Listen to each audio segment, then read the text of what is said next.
The mark tag highlights text on your web page. Here's an example. I'm going to write, "This is highlighted text." Now, we didn't highlight it yet, but I'm going to go ahead and render it so it's printed normally. So if I want to mark it or highlight it, I use the mark tag. So there's the opening mark tag, and here's the closing mark tag. And when I render it, it highlights it.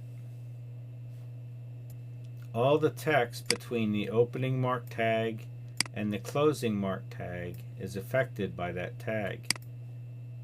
You can embed mark tags inside other text formatting tags, but keep in mind that you must close the tags in reverse order that you open them.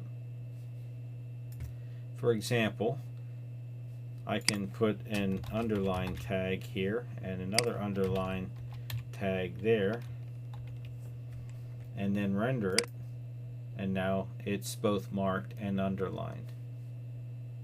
You can change the background color of the marked text by assigning CSS properties to the mark tag, but I will discuss that in the CSS tutorial.